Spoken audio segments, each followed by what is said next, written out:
All right, what's up everybody? Let's talk about red dots or green dots. So a lot of you guys ask like, hey, which one should I get? Like you've been running the green dot, you like the green dot, etc. So I wanted to talk about kind of the pros and cons of it and kind of my overall experience running the green dot.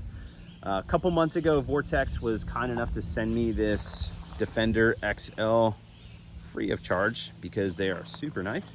And so take that for what it's worth, but like I don't get paid to say nice things about this particular dot, but this isn't really a dot review anyway. I just want to talk about the green dot in particular. So my overall experience with it, I'll be real with you guys. When I first mounted it, zeroed it, shot it a little bit, I was like, this thing is horrible. Like I hate it. I don't know how people use it because it's way more in your face feeling than a red dot is. Like I can take my red dot, turn it all the way up, and I can still look past it way easier than I could a red dot, at least at the time. That's what my perception was.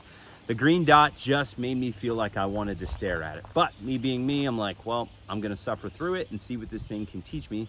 Therefore, I can speak, you know, kind of intelligently on this particular product when people ask about it. So first thing I did was I put a piece of tape over the front of it, included the dot.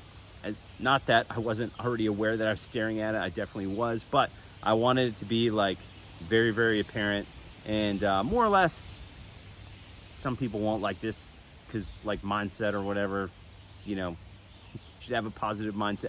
I wanted it to more or less punish me as soon as I started staring at it. And so that's, in my opinion, like that's kind of what occluding the dot will do.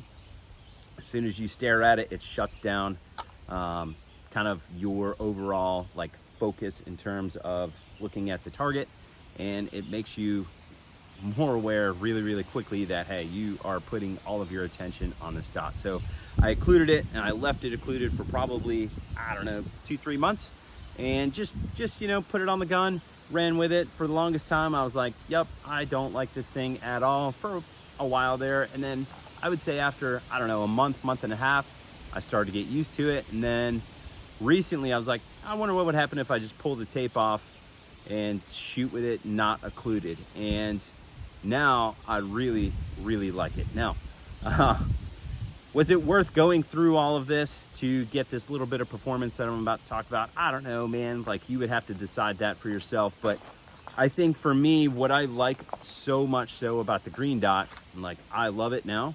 It's currently like on my main steel frame Walther. Like I love the green dot. The thing that I like about the green dot is how much how much sooner I'm able to see the green dot, especially on transitions, opposed to a red dot. Now, up front, like this might be a perception thing, but like I say, the green dot like very much jumps out at you in comparison to a red dot. So, you know, what I'm seeing on transitions, like look to a spot and it's like, wait on the gun. At least that's how I try to conceptualize it on my head. Like look to where I want the gun to stop. I wait. And as soon as I see a color of the dot or whatever confirmation that I need near the place that I'm looking, it's like pull the trigger, right? This thing I am seeing way sooner. So I think it's easier to, you know, look, index the gun and smash the target a little bit sooner. At least that's the way I'm perceiving it. And honestly, I think perception is definitely worth noting, right?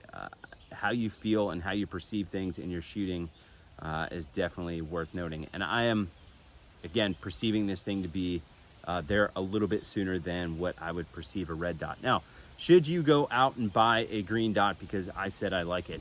Probably not.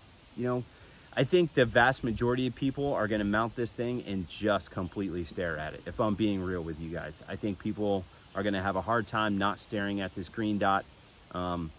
And, you know, obviously there's some things that you can do to overcome that. You can do things like occlude it.